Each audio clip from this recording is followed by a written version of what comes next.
Hi hello ನಮಸ್ತೆ welcome back to my channel. ನಾನು ರೂಪಾ. ಇವತ್ತು ನಾನು ಕಂಪ್ಲೀಟ್ ಆಗಿ party wear saree style dress cutting stitching ತೋರಿಸ್ತೀನಿ. ಡೆಫಿನೆಟ್ಲಿ ನೀವು ಬಿಗ್ನರ್ಸ್ ಆಗಿದ್ರೆ ಈ ವಿಡಿಯೋ ನಿಮಗೆ ಯೂಸ್ಫುಲ್ ಆಗತ್ತೆ. ಇದಕ್ಕೆ ಬೆಲ್ಟ್ ತರ ನಾನು ಡಿಸೈನ್ ಮಾಡಿದ್ದೀನಿ. ಕಂಪ್ಲೀಟ್ ಒಂದು ಲಾಂಗ್ ಡ್ರೆಸ್ ಏನಿದೆ ಅದೇ ಮೆಥಡ್ ಇರತ್ತೆ, ಬಟ್ ನಾನು ಇದಕ್ಕೆ ಬೆಲ್ಟ್ ಒಂದು ಡಿಸೈನ್ ಮಾಡಿ ಜಸ್ಟ್ ನಾರ್ಮಲ್ ಇದಕ್ಕೆ ದುಪ್ಪಟ್ಟ ಏನಿದೆ ಅದನ್ನ ಈ ರೀತಿ ವೇರ್ ಮಾಡಿದ್ದೀನಿ. ಸೊ ಈ ತರ ಡ್ರೆಸ್ನ ಸ್ಯಾರಿ ಸ್ಟೈಲ್ ಡ್ರೆಸ್ ಅಂತ ಕರೀತಾರೆ. ಸೊ ಈ ರೀತಿ ನಿಮ್ಗೆ ಲೈಕ್ ಆದ್ರೆ ಡೆಫಿನೆಟ್ಲಿ ನೀವು ಡಿಸೈನ್ ಮಾಡ್ಕೋಬಹುದು. ತುಂಬಾನೇ ಈಸಿ ಇರತ್ತೆ. ಸೊ ಟೂ ಟೈಪ್ಸ್ ಅಲ್ಲಿ ಇದನ್ನ ವೇರ್ ಮಾಡ್ಕೋಬಹುದು. ನಾರ್ಮಲ್ ಡ್ರೆಸ್ ತರ ಕೂಡ ವೇರ್ ಮಾಡ್ಕೋಬಹುದು, ಇಲ್ಲ ಈ ರೀತಿ ಕೂಡ ಸ್ಯಾರಿ ಟೈಪ್ ಅಲ್ಲೂ ಕೂಡ ನೀವು ವೇರ್ ಮಾಡ್ಕೋಬಹುದು. ಲುಕ್ ವೈಸ್ ಅಂತೂ ತುಂಬಾನೇ ಚೆನ್ನಾಗಿರತ್ತೆ. ಫ್ಯಾಬ್ರಿಕ್ ಕೂಡ ಅಷ್ಟೇ ಜಾಸ್ತಿ ಏನ್ ಯೂಸ್ ಮಾಡಿಲ್ಲ. ತುಂಬಾ ಸಿಂಪಲ್ ಫ್ಲೇರ್ ಅಲ್ಲಿ ಮಾಡಿದ್ದೀನಿ, ಮೀಡಿಯಂ ಫ್ಲೇರ್ ಅಲ್ಲಿ. ನೋಡಿ ಇಲ್ಲಿ ನಾನ್ ತೋರಿಸ್ತಿರೋದು 1 ಮೀಟರು ನಾನು ಬಾಡಿ ಪಾರ್ಟ್‌ಗೆ ಏನಿದೆ ಅದನ್ನ ಯೂಸ್ ಮಾಡ್ತಿದ್ದೀನಿ. ಎಂಬ್ರಾಯ್ಡರಿ ಫ್ಯಾಬ್ರಿಕ್ 1 ಮೀಟರ್ ತಗೊಂಡಿದ್ದೀನಿ. ಅಂಡ್ 5 ಮೀಟರು ಕಂಪ್ಲೀಟ್ ಬಾಟಮ್‌ಗೆ ರಿಮೈನಿಂಗ್ ಮಿಕ್ಕಿರೋದಕ್ಕೆ 5 ಮೀಟರ್ ಫ್ಯಾಬ್ರಿಕ್ ತಗೊಂಡಿದ್ದೀನಿ. ಸ್ವಲ್ಪ ಇದು ಫ್ಯಾಬ್ರಿಕ್ ನೇಮ್ ಏನು ಅಂತ ಗೊತ್ತಿಲ್ಲ, ಬಟ್ ಸ್ವಲ್ಪ ಶೈನಿಂಗ್ ಮೆಟೀರಿಯಲ್ ತರ ಬರತ್ತೆ ಕಂಪ್ಲೀಟ್ ಆಗಿ. ಅಂಡ್ ಲೈನಿಂಗ್ ನಾನು 3 ಮೀಟರ್ ತಗೊಂಡಿದ್ದೀನಿ. ಆಕ್ಚುಲಿ ನಾನು ಯೂಸ್ ಮಾಡ್ತಿರೋದು 2 1/2 ಮೀಟರೇ, ಬಟ್ ಇರ್ಲಿ ಅಂತ ನಾನು 3 ಮೀಟರ್ ತಗೊಂಡಿದ್ದೀನಿ. ನೋಡಿ ಕಂಪ್ಲೀಟ್ ಆಗಿ ಮೆಟೀರಿಯಲ್ ಬಂದು ಇಷ್ಟೇ. ಇದು ಫ್ಯಾಬ್ರಿಕ್ ಇದು ಕಂಪ್ಲೀಟ್ ಸ್ಯಾರಿ ಟೈಪ್ ಬರತ್ತೆ. 5 ಮೀಟರ್ ಇರತ್ತೆ. ನಿಮ್ಗೆ ಈ ತರ ಸ್ವಲ್ಪ ಹೋಲ್‌ಸೇಲ್ ಅಂಗಡೀಸ್ ಗೊತ್ತಿದ್ರೆ ಆರಾಮಾಗಿ ತಗೋಬಹುದು. ಸ್ವಲ್ಪ ಕಮ್ಮಿ ಪ್ರೈಸ್‌ಗೆನೆ ಸಿಗತ್ತೆ ಈ ತರ ಫ್ಯಾಬ್ರಿಕ್ಸ್. ನೋಡಿ ನಾನು ತೋರಿಸ್ತಿರೋದು ಇದು ಸ್ಯಾರಿ ಟೈಪೇ ಬರತ್ತೆ, ಬಟ್ ಫ್ಯಾಬ್ರಿಕ್ ಅಲ್ಲೂ ಕೂಡ ನೀವು ಕಟ್ ಮಾಡ್ಕೊಡ್ತಾರೆ. ನೋಡಿ ಫಸ್ಟ್ ನಾನು ಬಾಡಿ ಪಾರ್ಟ್ ಕಟ್ ಮಾಡಿ ತೋರಿಸ್ತೀನಿ. ಇಲ್ಲಿ ನಾನು ಲೈನಿಂಗ್ ಬಂದು ಬಾಡಿ ಪಾರ್ಟ್‌ಗೆ ಎಷ್ಟು ಬೇಕೋ ಅಷ್ಟು ನಾನು ಸಪರೇಟ್ ಆಗಿ ಕಟಿಂಗ್ ಮಾಡ್ಕೊಂಡಿದ್ದೀನಿ. ಅದನ್ನ ಈ ರೀತಿ 4 ಫೋಲ್ಡಿಂಗ್ ಮಾಡ್ಕೋಬೇಕು. ನೋಡಿ ನಾನು ಲೆಂತ್ 14.5 ಇಂಚಸ್ ತಗೊಂಡಿದ್ದೀನಿ. ಅಂಡ್ ವಿಡ್ತ್ ಬಂದು 12 ಇಂಚಸ್ ತಗೊಂಡಿದ್ದೀನಿ. ಇಲ್ಲಿ ನಾನು ತೋರಿಸ್ತಿರೋದು ಮೀಡಿಯಂ ಸೈಜ್ ಮೆಜರ್ಮೆಂಟ್ಸು. ಇಲ್ಲಿ ಶೋಲ್ಡರ್ ಲೆಂತ್ ಬಂದು 6 ಇಂಚಸ್‌ಗೆ ಮಾರ್ಕಿಂಗ್ ಮಾಡಿದ್ದೀನಿ. ಅಂಡ್ ಆರ್ಮ್ ಹೋಲ್ ಬಂದು 6.5 ಇಂಚಸ್ ಕೂಡ ತಗೋಬಹುದು, ಇಲ್ಲ 7 ಇಂಚಸ್ ಕೂಡ ತಗೋಬಹುದು. ನಾನಿಲ್ಲಿ 7 ಇಂಚಸ್‌ಗೆ ಮಾರ್ಕಿಂಗ್ ಮಾಡಿದ್ದೀನಿ. ನಿಮಗೆ ಸ್ವಲ್ಪ ಡೌನ್‌ಗೆ ಬೇಕು ಅಂದ್ರೆ ಲೈಕ್ ಸ್ವಲ್ಪ ಟೈಟ್ ಅಂತ ಅನ್ಸುತ್ತೆ ಒಬ್ಬೊಬ್ಬರಿಗೆ. ಇಲ್ಲಿ ಅದಕ್ಕೆ ಒಂದು 7 ಇಂಚಸ್‌ಗೆ ಮಾರ್ಕ್ ಮಾಡ್ಕೊಂಡ್ರೆ ಎಕ್ಸ್ಟ್ರಾ ಒಂದು 1/2 ಇಂಚ್ ತಗೊಂಡ್ರೆ ಅದು ಕೆಳಗಡೆಗೆ ಇರತ್ತೆ ಅಂಡ್ ಕಂಫರ್ಟ್ ಕೂಡ ಇರತ್ತೆ. ಸೊ ಈ ರೀತಿ ನೋಡ್ಕೊಂಡು ನೀವು ಮಾರ್ಕಿಂಗ್ ಮಾಡ್ಕೋಬಹುದು. ನೆಕ್ ಲೆಂತ್ ಬಂದು 3.5 ಇಂಚಸ್‌ಗೆ ಮಾರ್ಕಿಂಗ್ ಮಾಡಿದ್ದೀನಿ. And neck deep front neck ಬಂದು 5.5 ಇಂಚಸ್‌ಗೆ ಮಾರ್ಕಿಂಗ್ ಮಾಡಿದ್ದೀನಿ. ನಿಮಗೆ ಡೀಪ್ ಇಷ್ಟೇ ಬೇಕು ಅಂತ ಏನೂ ಇಲ್ಲ. ನಿಮಗೆ ಸ್ವಲ್ಪ ಹೈ ನೆಕ್ ಬೇಕು ಅಂದ್ರೆ ಲೈಕ್ ಒಬ್ಬೊಬ್ಬರಿಗೆ 4 ಇಂಚಸ್ ಬೇಕಾಗತ್ತೆ. ಲೈಕ್ ಬೋಟ್ ನೆಕ್ ತರ ಕೂಡ ಇಷ್ಟ ಆಗತ್ತೆ. ಸೊ ಆ ತರ ನಿಮಗೆ ಕಂಫರ್ಟ್ ಇದ್ರೆ ಅದೇ ತರಾನೇ ನೀವು ಮಾರ್ಕಿಂಗ್ ಮಾಡ್ಕೊಂಡು ಸೊ ಸ್ಟಿಚಿಂಗು ಕೂಡ ಮಾಡ್ಕೋಬಹುದು. ಬಟ್ ನಾನಿಲ್ಲಿ ಸ್ವಲ್ಪ ಡೀಪ್ ಇಟ್ಟಿದ್ದೀನಿ. ಅಂಡ್ ನೆಕ್ ಲೆಂತ್ ಕೂಡ ಅಷ್ಟೇ 3 ಇಂಚಸ್ ಕೂಡ ಇಟ್ಕೋಬಹುದು. ಒಬ್ಬೊಬ್ರಿಗೆ ಸ್ವಲ್ಪ ತುಂಬಾ ವಿಡ್ತ್ ಇದ್ರೆ ಇಷ್ಟ ಆಗಲ್ಲ. ಸ್ವಲ್ಪ ನಾರ್ಮಲ್ ಆಗಿದ್ರೂನು ಆಗತ್ತೆ. ಸೊ 3 ಕೂಡ ಇಟ್ಕೋಬಹುದು, 3.5 ಇಂಚಸ್ ಕೂಡ ಇಟ್ಕೋಬಹುದು. ಈ ರೀತಿ ನೋಡ್ಕೊಂಡು ನೀವು ಮಾರ್ಕಿಂಗ್ ಮಾಡ್ಕೊಂಡ್ರೆ ಆಗತ್ತೆ.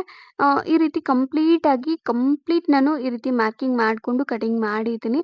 ಇದು ಆರ್ಮ್ ಶೇಪ್ ಏನಿದೆ ಅದು ಕಟಿಂಗ್ ಆದ್ಮೇಲೆ ಎರಡೂ ಪಾರ್ಟ್ಸನ್ನು ನೀವು ಸಪರೇಟ್ ಮಾಡ್ಕೋಬೇಕು. ಸಪರೇಟ್ ಮಾಡಿದಾದ್ಮೇಲೆ ನೆಕ್ ಪಾರ್ಟ್ ನಾನು ಬ್ಯಾಕ್ ಪಾರ್ಟ್ ಮಾರ್ಕಿಂಗ್ ಮಾಡಿದ್ದೀನಿ ನೋಡಿ. ಈ ರೀತಿ ಇದು ಏನಿದೆ ಫ್ರಂಟ್ ಸೈಡ್‌ದು back part neck length same ಅದೇ ತರಾನೇ ಬ್ಯಾಕ್ ಸೈಡು ಕೂಡ ಬರತ್ತೆ. ನೆಕ್ ಲೆಂತ್ ಅಲ್ಲಿ ಕೂಡ ಅಷ್ಟೇ 3.5 ಇಂಚಸ್ ತಗೊಂಡಿದ್ದೀನಿ. ಅಂಡ್ ಬ್ಯಾಕ್ ನೆಕ್ ಡೀಪ್ ಬಂದು 7 ಇಂಚಸ್‌ಗೆ ಮಾರ್ಕಿಂಗ್ ಮಾಡಿದ್ದೀನಿ. ನಿಮಗೆ ಇನ್ನೂ ಡೀಪ್ ಬೇಕು ಅಂದ್ರೆ 10, 9.5 ಈ ರೀತಿ ಕೂಡ ತಗೋಬಹುದು. ಲೈಕ್ ಇದು ಬ್ಲೌಸಸ್‌ಗೆ ಇಡ್ತಾರಲ್ವಾ ಆ ಮೆಥಡ್ ಅಲ್ಲಿ ಕೂಡ ನೀವು ಟ್ರೈ ಮಾಡ್ಕೋಬಹುದು. ಈ ರೀತಿ ಕಟ್ ಮಾಡ್ಕೊಂಡು ಫ್ರಂಟ್ ಸೈಡ್ ಮಾತ್ರ ಒಂದು 1/2 ಇಂಚು ನಾನು ಆರ್ಮ್ ಶೇಪ್ ತೆಗ್ದಿದ್ದೀನಿ. ನಿಮಗಿಷ್ಟ ಆದ್ರೆ ಇದು ಬ್ಯಾಕ್ ಸೈಡ್ ಡೀಪ್ ಇನ್ನೂ ಡಿಫ್ರೆಂಟ್ ನೆಕ್ ಡಿಸೈನ್ ಅಲ್ಲಿ ಮಾಡ್ಕೋಬಹುದು. ಫ್ರಂಟ್ ಸೈಡು ಅಷ್ಟೇ ಇದೇ ಡಿಸೈನ್ ಅಂತ ಏನೂ ಇಲ್ಲ. ಲೈಕ್ ರೌಂಡ್ ಶೇಪ್ ಬರತ್ತೆ, ಹಾರ್ಟ್ ಶೇಪ್ ಬರತ್ತೆ. ಈ ರ ಈ ತಿ ಸಾರಿ ಈ ತರ ಕೂಡ ಇಟ್ಕೋಬಹುದು. ನಾನು ನಾರ್ಮಲ್ ಆಗಿ ಕಟಿಂಗ್ ಮಾಡಿದ್ದೀನಿ. ಈ ರೀತಿ ಕಟಿಂಗ್ ಮಾಡ್ಕೊಂಡು ಅದಕ್ಕೆ ಮೇನ್ ಫ್ಯಾಬ್ರಿಕ್ಕು ಕೂಡ ಕಟಿಂಗ್ ಮಾಡಿದ್ದೀನಿ. ಬಾಡಿ ಪಾರ್ಟ್ ಎಷ್ಟಿರತ್ತೋ ಲೈನಿಂಗ್ಗೆ ಅಷ್ಟಕ್ಕೆ ನೀವು ಕಟಿಂಗ್ ಮಾಡ್ಕೋಬಾರ್ದು ಮೇನ್ ಫ್ಯಾಬ್ರಿಕ್ಕು.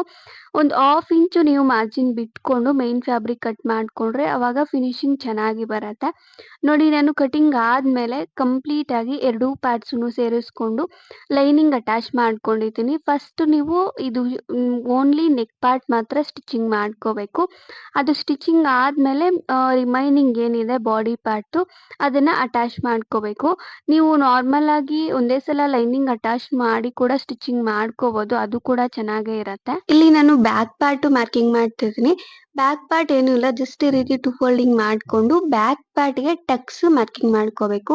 ಇಲ್ಲಿ 4 ಇಂಚಸ್‌ಗೆ ಮಾರ್ಕ್ ಮಾಡಿದೆ ಅಂಡ್ ಅಲ್ಲಿಂದ 4.5 ಇಂಚಸ್ ಟಕ್ ಲೆಂತ್ ತಗೊಂಡಿದ್ದೀನಿ. ಇದು ಬ್ಯಾಕ್ ಪಾರ್ಟ್‌ದು ಇಷ್ಟೇ ಅಂತ ಏನಿಲ್ಲ. ನೀವು ನಾರ್ಮಲ್ ಆಗಿ ಅಂದಾಜ್ ಮೇಲೆ ಟಕ್ಸ್ ಮಾಡ್ಕೊಂಡ್ರೆ ಆಗತ್ತೆ. ಓನ್ಲಿ ಫ್ರಂಟ್ ಸೈಡ್ ಮಾತ್ರ ಸ್ವಲ್ಪ ಡಿಫರೆನ್ಸ್ ಇರತ್ತೆ. ಫ್ರಂಟ್ ಸೈಡ್‌ಗೆ ನಮಿಗೆ ಚೆಸ್ಟ್‌ಗೆ ಕರೆಕ್ಟಾಗಿ ಲೆಂತ್ ಎಲ್ಲಿಗ್ ಬರುತ್ತೋ ಅಲ್ಲಿಗೆ ನೀವು ಟಕ್ಸ್‌ನ ಸ್ಟಿಚಿಂಗ್ ಮಾಡ್ಕೋಬೇಕು. ನೋಡಿ ನಾನಿಲ್ಲಿ 3.5 ಇಂಚಸ್‌ಗೆ ಮಾರ್ಕ್ ಮಾಡ್ದೆ ಅಂಡ್ ಅಲ್ಲಿಂದ 4 ಇಂಚಸ್‌ಗೆ ನಾನು ಟಕ್ ಲೆಂತ್ ತಗೊಂಡಿದ್ದೀನಿ. ಈ ರೀತಿ ಮಾರ್ಕ್ ಮಾಡ್ಕೊಂಡು ಎರಡೂ ಸೈಡಲ್ಲೂನು ಹಾಫ್ ಇಂಚು ನಾನು ಮಾರ್ಕಿಂಗ್ ಮಾಡ್ತಾ ಇದ್ದೀನಿ. ಹಾಫ್ ಇಂಚ್ ಅಂದ್ರೆ ಆ ಕಡೆ ಹಾಫ್ ಇಂಚು, ಈ ಕಡೆ ಹಾಫ್ ಇಂಚು 1 ಇಂಚ್ ಆಗತ್ತೆ. ನೀವು 1 ಇಂಚು ಈ ರೀತಿ ತಗೊಂಡು ಎರಡೂ ಟಕ್ಸ್‌ನು ಸ್ಟಿಚಿಂಗ್ ಮಾಡ್ಕೋಬೇಕು. ಫ್ರಂಟ್ ಸೈಡ್ ಮಾತ್ರ. ಅ ಇಲ್ಲ ನಿಮಿಗ್ ಇದು ಆಗಿಲ್ಲ ಅಂದ್ರೆ ಪ್ರಿನ್ಸ್ ಕಟ್ ಕೂಡ ಮಾಡ್ಕೋಬಹುದು. ಅದು ಕೂಡ ಚೆನ್ನಾಗಿರತ್ತೆ. ನಿಮಗ್ ಬೇಕು ಅಂದ್ರೆ ಪ್ರಿನ್ಸೆಸ್ ಕಟ್ ಮಾಡಿರೋ ವಿಡಿಯೋಸ್ ಇದೆ ನನ್ನ ಚಾನಲ್ ಅಲ್ಲಿ, ಚೆಕ್ ಮಾಡಿ ನೋಡಿ. ನೋಡಿ ಎರಡೂ ಟಕ್ಸುನು ನೀಟಾಗಿ ಸ್ಟಿಚಿಂಗ್ ಮಾಡಿದ್ದೀನಿ. ಓನ್ಲಿ ಫ್ರಂಟ್ ಸೈಡ್ ಈ ತರ ಬರತ್ತೆ. ಬ್ಯಾಕ್ ಸೈಡು ಕೂಡ ಸ್ಟಿಚಿಂಗ್ ಮಾಡಿದ್ದೀನಿ. ಇದು ಬ್ಯಾಕ್ ಸೈಡು. ಬ್ಯಾಕ್ ಸೈಡು ನೀವು ಟಕ್ಸು ತುಂಬಾ ಇಟ್ಕೋಬಾರ್ದು. ಲೈಟ್ ಆಗಿ ಇಟ್ಕೊಂಡು ಸ್ಟಿಚ್ ಮಾಡ್ಕೋಬೇಕು. ಜಸ್ಟ್ ಅದು ಫಿಟ್ಟಿಂಗ್ ಪರ್ಪಸ್ ಅಷ್ಟೇ ಸ್ಟಿಚಿಂಗ್ ಮಾಡ್ಕೋಬೇಕು. ಓನ್ಲಿ ಬ್ಯಾಕ್ ಸೈಡ್ ಮಾತ್ರ. ನೋಡಿ ಇವಾಗ ಸ್ಲೀವ್ಸ್ ಕಟಿಂಗ್ ತೋರಿಸ್ತೀನಿ. ಸ್ಲೀವ್ಸ್‌ದೆ ಫ್ಯಾಬ್ರಿಕ್ ಈ ರೀತಿ 4 ಫೋಲ್ಡಿಂಗ್ ಮಾಡ್ಕೋಬೇಕು. ಸೇಮ್ ನಾವು ಬಾಡಿ ಪಾರ್ಟ್‌ಗೆ ಯಾವ ರೀತಿ ಫೋಲ್ಡಿಂಗ್ ಮಾಡ್ತೀವಿ ಅದೇ ಮೆಥಡ್ ಅಲ್ಲೇ ಇದು ಕೂಡ ಫೋಲ್ಡಿಂಗ್ ಇರತ್ತೆ. ಇದನ್ನ ನಾನು ಈ ರೀತಿ 4 ಲೇಯರ್ಸ್ ಆಗಿ ಫೋಲ್ಡಿಂಗ್ ಮಾಡಿದ್ದೀನಿ. ಲೆಂತ್ ಫುಲ್ ಸ್ಲೀವ್‌ಗೆ ತಗೊಂಡಿದ್ದೀನಿ. 22 ಇಂಚಸ್ ತಗೊಂಡಿದ್ದೀನಿ. ವಿಡ್ತ್ ಬಂದು 10 ಇಂಚಸ್ ತಗೊಂಡಿದ್ದೀನಿ. ಇಲ್ಲಿ 2.5 ಇಂಚಸ್‌ಗೆ ಸ್ಲೀವ್ ಶೇಪ್ ತೆಗ್ದಿದ್ದೀನಿ. ಕಂಪ್ಲೀಟ್ ಆಗಿ ಈ ರೀತಿ ಸ್ಲೀವ್ ಶೇಪ್ ಏನಿದೆ ಅದನ್ನ ಮಾರ್ಕ್ ಮಾಡ್ಕೋಬೇಕು. ಈ ಕಡೆ 6.5 ಇಂಚಸ್‌ಗೆ ಮಾರ್ಕ್ ಮಾಡ್ದೆ. ಈ ರೀತಿ ಮಾರ್ಕ್ ಮಾಡ್ಕೊಂಡು ಕಂಪ್ಲೀಟ್ ಆಗಿ ಈ ರೀತಿ ಎಕ್ಸ್ಟ್ರಾ ಫ್ಯಾಬ್ರಿಕ್ ಏನಿದೆ ಅದನ್ನ ಕಟ್ ಮಾಡ್ಕೋಬೇಕು. ನೋಡಿ ನಾನು ಕಟ್ ಮಾಡಿ ತೋರಿಸ್ತಿದ್ದೀನಿ. ನಿಮಗೆ ಫ್ಯಾಬ್ರಿಕ್ ಏನಾದ್ರು ಕಮ್ಮಿ ಇದ್ರೆ ನಾರ್ಮಲ್ ಸ್ಲೀವ್ ಕೂಡ ಮಾಡ್ಕೋಬಹುದು. ಬಟ್ ಈ ತರ ಸ್ಯಾರಿ ಸ್ಟೈಲಲ್ಲಿ ನೀವು ವೇರ್ ಮಾಡ್ಕೋಬೇಕು ಅಂತ ಅನ್ಕೊಂಡ್ರೆ ಫುಲ್ ಸ್ಲೀವ್ ಚೆನ್ನಾಗಿರತ್ತೆ. ಇನ್ನು ಡಿಫರೆಂಟ್ ಆಗಿ ಫ್ಯಾಬ್ರಿಕ್ ಸಿಗತ್ತೆ. ನೆಟ್ಟೆಡ್ ಟೈಪಲ್ಲಿ ಕೂಡ ನೀವು ಟ್ರೈ ಮಾಡ್ಬೋದು. ಅದು ಕೂಡ ಚೆನ್ನಾಗಿರತ್ತೆ. ಸ್ಲೀವ್ ರೆಡಿ ಆಯ್ತಲ್ವಾ? ಅದು ಕಾರ್ನರಲ್ಲಿ ಫೋಲ್ಡ್ ಮಾಡ್ಕೊಂಡು ಸ್ಟಿಚಿಂಗ್ ಮಾಡ್ಕೊಂಡ್ರೆ ಸ್ಲೀವ್ ರೆಡಿ ಆಗತ್ತೆ. ಜಸ್ಟ್ ಇದು ಎರಡೂ ಪಾರ್ಟ್ಸ್‌ನು ಸೇರಿಸ್ಕೊಂಡು ಶೋಲ್ಡರ್ ಸ್ಟಿಚ್ ಮಾಡ್ಕೊಂಡು ಸ್ಲೀವ್ಸ್ ಅಟ್ಯಾಚ್ ಮಾಡ್ಕೊಂಡು ಸೈಡ್ ಫಿಟ್ಟಿಂಗ್ ಮಾಡ್ಕೊಂಡ್ರೆ ಕಂಪ್ಲೀಟ್ ಆಗಿ ಬಾಡಿ ಪಾರ್ಟ್ ಏನಿದೆ ಅದು ರೆಡಿ ಆಗತ್ತೆ. ಇದು ಸ್ಟಿಚಿಂಗ್ ಮಾಡಿದಾಗ ವೇಸ್ಟ್ ಪಾರ್ಟ್ ಇರತ್ತಲ್ವಾ? ಅಲ್ಲಿ ಗ್ಯಾಪ್ ಇರೋ ತರ ನೋಡ್ಕೋಬೇಕು. ಬಾಟಮ್‌ದು ಕೂಡ ಅಟ್ಯಾಚ್ ಮಾಡ್ಕೋಬೇಕಲ್ವಾ? ಅದಕ್ಕೆ ಒಂದು 1 ಇಂಚು ಇಲ್ಲ 1.5 ಈ ರೀತಿ ನೋಡ್ಕೊಂಡು ನೀವು ಸ್ಟಿಚಿಂಗ್ ಮಾಡ್ಕೊಂಡ್ರೆ ಆಗತ್ತೆ. ಇವಾಗ ನಾನು ಬಾಟಮ್ ಕಟಿಂಗ್ ತೋರಿಸ್ತೀನಿ. ಬಾಟಮ್‌ಗೆ ನಾನು 2 ಮೀಟರ್ ಫ್ಯಾಬ್ರಿಕ್ ಯೂಸ್ ಮಾಡ್ತಿದ್ದೀನಿ. ಅದನ್ನ ಫಸ್ಟು ಈ ತರ 2 ಫೋಲ್ಡಿಂಗ್ ಮಾಡ್ಕೋಬೇಕು. 2 ಫೋಲ್ಡಿಂಗ್ ಮಾಡ್ಕೊಂಡು ಇದನ್ನ ಕ್ರಾಸ್ ಆಗಿ ಫೋಲ್ಡ್ ಮಾಡ್ಕೋಬೇಕು. ನಾನು ಫೋಲ್ಡಿಂಗ್ ಮಾಡಿ ತೋರಿಸ್ತಿದ್ದೀನಿ ನೋಡಿ. ಇದು ಸ್ವಲ್ಪ ಸಮೋಸ ಫೋಲ್ಡಿಂಗ್ ತರ ಬರತ್ತೆ. ಈ ರೀತಿ ನೀವು ಕ್ರಾಸ್ ಆಗಿ ಫೋಲ್ಡ್ ಮಾಡ್ಕೊಂಡ್ರೆ ನಿಮಗೆ ನಾರ್ಮಲ್ ಫ್ಲೇರ್ ಬರತ್ತೆ. ಇಲ್ಲ ಫುಲ್ ಫ್ಲೇರ್ ಬೇಕು ಅಂದ್ರೆ 4 ಮೀಟರ್ ಬೇಕಾಗತ್ತೆ. ಆ ತರ ಕೂಡ ಮಾಡಿದ್ದೀನಿ ಲಾಂಗ್ ಡ್ರೆಸಸ್ಸು.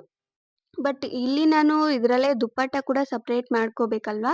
ಅದಕ್ಕೆ ಜಸ್ಟ್ 2 ಮೀಟರ್ ಮಾತ್ರ ಯೂಸ್ ಮಾಡ್ತಿದ್ದೀನಿ. ಈ ರೀತಿ ಫೋಲ್ಡಿಂಗ್ ಮಾಡ್ಕೊಂಡು ವೇಸ್ಟ್ ಲೆಂತ್ ಮಾರ್ಕ್ ಮಾಡ್ಕೋಬೇಕು. ವೇಸ್ಟ್ ಲೆಂತ್‌ಗೆ ನಾನು 9 ಇಂಚಸ್‌ಗೆ ಮಾರ್ಕ್ ಮಾಡ್ದೆ. 9 ಇಂಚಸ್‌ಗೆ ಮಾರ್ಕ್ ಮಾಡಿ ಒಂದು ಡೌನ್‌ಗೆ ಒಂದು ಹಾಫ್ ಇಂಚು ತೆಗ್ದಿದ್ದೀನಿ. ಅದು ಕಂಪ್ಲೀಟ್ ಆಗಿ ಮಾರ್ಕಿಂಗ್ ಆದ್ಮೇಲೆ ನೀವು ಲೆಂತ್ ಮಾರ್ಕ್ ಮಾಡ್ಕೋಬೇಕು. ಇಲ್ಲಿ ನಾನು ಲೆಂತ್ 41 ಇಂಚಸ್ ತಗೊಂಡಿದ್ದೀನಿ. ನಿಮಗೆ ಲೆಂತ್ ಎಷ್ಟು ಬೇಕೋ ನಿಮ್ಗೆ ಐಡಿಯಾ ಇರತ್ತಲ್ವಾ? ಲೈಕ್ ಒಬ್ಬೊಬ್ರಿಗೆ 38 ಇರತ್ತೆ, 40 ಇರತ್ತೆ. ಇನ್ನು ಒಬ್ಬೊಬ್ರಿಗೆ 40 ಪ್ಲಸ್ ಇರತ್ತೆ. ನಾನಿಲ್ಲಿ 41 ಇಂಚಸ್ ತಗೊಂಡಿದ್ದೀನಿ. 41ಗೆ ಫ್ರಂಟ್ ಸೈಡ್ ಮಾರ್ಕ್ ಮಾಡಿ ಅಲ್ಲಿಂದ 40ಗೆ ನಾನು ಕನ್ವರ್ಟ್ ಮಾಡಿದ್ದೀನಿ. ಫ್ರಂಟ್ ಸೈಡು ಸ್ವಲ್ಪ ಉದ್ದ ಇದ್ರೇನೆ ಅದು ಲುಕ್ ಚೆನ್ನಾಗಿರೋದು. ಅದಕ್ಕೆ ಫ್ರಂಟ್ ಮಾತ್ರ ನಾನು 41 ಮಾರ್ಕ್ ಮಾಡಿ ರಿಮೈನಿಂಗ್ ಈ ಕಡೆದೆಲ್ಲಾನು 40 ಇಂಚಸ್‌ಗೆ ನಾನು ಕ್ರಾಸ್ ಆಗಿ ಮಾರ್ಕ್ ಮಾಡ್ಕೊಂಡು ಕಟ್ ಮಾಡ್ತಿದ್ದೀನಿ. ಇಲ್ಲಿ ಕಟ್ ಮಾಡಿದಾಗ ಯಾವುದೇ ಫ್ಯಾಬ್ರಿಕ್ ಆಗ್ಲಿ ಈ ರೀತಿ ಬರತ್ತೆ. ನೀವು ನಾರ್ಮಲ್ ಫ್ಲೇರ್ ಮಾಡ್ಕೊಂತೀವಿ ಅಂತ ಅನ್ಕೊಂಡ್ರೆ ಇದಕ್ಕೆ ಶಾರ್ಟೇಜ್ ಫ್ಯಾಬ್ರಿಕ್ ಏನಿದೆ ಅದು ಮಿಕ್ಕಿರತ್ತಲ್ವಾ ಇದ್ರಲ್ಲೇ ಅದನ್ನ ಅಟ್ಯಾಚ್ ಮಾಡ್ಕೋಬೇಕು. ಅಟ್ಯಾಚ್ ಮಾಡ್ಕೊಂಡು ನೀವು ಐರನ್ ಮಾಡ್ಕೊಂಡ್ರೆ ಫಿನಿಶಿಂಗ್ ಚೆನ್ನಾಗೇ ಬರತ್ತೆ. ಇಲ್ಲ ನಿಮ್ಗೆ ಅಟ್ಯಾಚ್ ಮಾಡೋದು ಇಷ್ಟ ಆಗಿಲ್ಲ ಅಂದ್ರೆ ಫುಲ್ ಫ್ಲೇರಲ್ಲಿ ಸ್ಟಿಚಿಂಗ್ ಮಾಡ್ಕೋಬೇಕು. ಫುಲ್ ಫ್ಲೇರಲ್ಲಿ ನಾರ್ಮಲ್ ಆಗಿ ಈ ತರ ಅಟ್ಯಾಚ್ ಮಾಡೋ ಅವಶ್ಯಕತೆ ಇರಲ್ಲ. ಬಟ್ 4 ½ ಮೀಟರ್ ಈ ತರ ಬೇಕಾಗತ್ತೆ ಫುಲ್ ಫ್ಲೇರ್‌ಗೆ. ಅದಕ್ಕೆ ನಾನು ನಾರ್ಮಲ್ ಆಗಿ ಸ್ಟಿಚಿಂಗ್ ಮಾಡಿ ತೋರಿಸ್ತಾ ಇದೀನಿ. ಇದು ಕಂಪ್ಲೀಟ್ ಆಗಿ ಅಟ್ಯಾಚ್ ಆದ್ಮೇಲೆ ಎರಡೂ ಸೈಡಲ್ಲೂ ಸ್ಟಿಚ್ ಮಾಡ್ಕೊಂಡು ಈ ಕಾರ್ನರ್ ಫೋಲ್ಡ್ ಮಾಡ್ಕೊಂಡ್ರೆ ಬಾಟಮ್‌ದು ಮೇನ್ ಫ್ಯಾಬ್ರಿಕ್ ರೆಡಿ ಆಗತ್ತೆ. ಲೈನಿಂಗ್ ತೋರಿಸ್ತೀನಿ. ಲೈನಿಂಗ್‌ಗೆ ನಾನು 2 ಮೀಟರ್ ಯೂಸ್ ಮಾಡ್ತಿದೀನಿ ಅಷ್ಟೇ. 2 ಮೀಟರ್ ಯೂಸ್ ಮಾಡ್ತಿದೀನಲ್ವಾ, ಫಸ್ಟ್ ನಾನು 3 ಮೀಟರ್ ಅಂತ ಹೇಳ್ದೆ. ಬಾಡಿ ಪಾರ್ಟ್‌ಗೆ ಒಂದು ಹಾಫ್ ಇಂಚ್ ಮೇಲೆ ಹೋಗಿರತ್ತೆ. ಸಾರಿ, ಹಾಫ್ ಮೀಟರ್ ಮೇಲೆ ಹೋಗಿರತ್ತೆ. ರಿಮೈನಿಂಗ್ ನಾನು ಈ ರೀತಿ ಯೂಸ್ ಮಾಡ್ತಿದೀನಿ. ಇದಕ್ಕೆ ಮೆಜರ್‌ಮೆಂಟ್ಸ್ ಏನು ಬೇಕಾಗಿಲ್ಲ. ನಮ್ದು ಮೇನ್ ಫ್ಯಾಬ್ರಿಕ್ ಇರತ್ತಲ್ವಾ, ಅದನ್ನ ಯೂಸ್ ಮಾಡ್ಕೊಂಡು ಇಲ್ಲಿ ಏನಿದೆ ವೇಸ್ಟ್ ಲೆಂಥ್ ಕರೆಕ್ಟಾಗಿ 4 ಫೋಲ್ಡಿಂಗ್ ಮಾಡ್ಕೊಂಡು ನೀವು ಮಾರ್ಕಿಂಗ್ ಮಾಡ್ಕೊಂಡ್ರೆ, ಇದನ್ನ ಜಸ್ಟ್ ಅಂಬ್ರೆಲಾ ಕಟ್ ಟೈಪಲ್ಲಿ ಕಟ್ ಮಾಡ್ಕೊಂಡ್ರೆ ಆಗತ್ತೆ. ನೋಡಿ ಕಂಪ್ಲೀಟ್ ಆಗಿ ಕಟಿಂಗ್ ಮಾಡಿದ್ದೀನಿ. ಇದನ್ನ ಇನ್ನೂ ಬೇರೆ ಟೈಪಲ್ಲೂ ಕೂಡ ಮಾಡ್ತಾರೆ. ಇದು ಕೂಡ ನಾರ್ಮಲ್ ಒಂದು 2 ½ ಮೀಟರ್, 3 ಮೀಟರ್ ಯೂಸ್ ಮಾಡಿ ಓನ್ಲಿ ಬಾಟಮ್‌ಗೆನೆ ಕಟ್ ಮಾಡ್ತಾರೆ ಲೈನಿಂಗ್ ಫ್ಯಾಬ್ರಿಕ್ಕು. ಬಟ್ ನಾನು ನಾರ್ಮಲ್ ಸಿಂಪಲ್ ಆಗಿ ತೋರಿಸ್ತಿದೀನಿ ಅಷ್ಟೇ. ನಿಮ್ಗಿನ್ನೂ ಫ್ಲೇರ್ ಬೇಕು ಅಂದ್ರೆ ಮಾಡ್ಕೋಬೋದು. ಕಂಪ್ಲೀಟ್ ಆಗಿ ಈ ರೀತಿ ಕಟ್ ಮಾಡ್ಕೊಂಡು ಅದನ್ನ ಸೇಮ್ ಇದೇ ಮೆಥಡಲ್ಲೇ ಸೈಡಲ್ಲಿ ಸ್ಟಿಚ್ ಮಾಡಿದ್ದೀನಿ. ಜಸ್ಟ್ ಇದನ್ನ ಇದ್ರ ಒಳಗಡೆಗೆ ಸೇರಿಸ್ಕೊಂಡು ವೇಸ್ಟ್ ಲೆಂತ್ ಏನಿದೆ ಅದು ಕರೆಕ್ಟಾಗಿ ನೋಡ್ಕೊಂಡು ನೀವು ಅಟ್ಯಾಚ್ ಮಾಡ್ಕೋಬೇಕು. ಇದು ನೀವು ಬಾಟಮ್‌ದು ಮೇನ್ ಫ್ಯಾಬ್ರಿಕ್ ನಾನು ಕಟ್ ಮಾಡಿದಾಗ ತೋರಿಸಿಲ್ಲ ಅಲ್ವಾ? ಅದನ್ನ ನೀವು ಬಾಡಿ ಪಾರ್ಟ್‌ಗೆ ಕರೆಕ್ಟಾಗಿ ನೋಡ್ಕೊಂಡು ಅಡ್ಜಸ್ಟ್ ಮಾಡ್ಕೋಬೇಕು. ಬಾಡಿ ಪಾರ್ಟ್ ಲೆಂತ್ ಮತ್ತೆ ಬಾಟಮ್ ಲೆಂತ್, ವೇಸ್ಟ್ ಲೆಂತ್ ಒಂದೇ ಮೆಥಡ್ ಇರಬೇಕು. ಅದನ್ನ ನೋಡ್ಕೋಬೇಕು ಅಷ್ಟೇ. ಜಸ್ಟ್ ಅದು 2 ಪಾರ್ಟ್ಸ್‌ನು ಅಟ್ಯಾಚ್ ಮಾಡ್ಕೊಂಡು ಸೈಡ್ ಫಿಟ್ಟಿಂಗ್ ಮಾಡ್ಕೊಂಡ್ರೆ ಡ್ರೆಸ್ಸು ರೆಡಿ ಆಗತ್ತೆ. ಓನ್ಲಿ ಲಾಂಗ್ ಡ್ರೆಸ್ಸು ರೆಡಿ ಆಗತ್ತೆ. ಇವಾಗ ನಾನು ಬೆಲ್ಟ್ ರೆಡಿ ಮಾಡಿ ತೋರಿಸ್ತೀನಿ. ಆಕ್ಚುಲಿ ಇದಕ್ಕೆ ಬೆಲ್ಟ್ ಏನಿದೆ ಡಿಸೈನು ಅಲ್ಲಲ್ಲಿ ಇತ್ತು.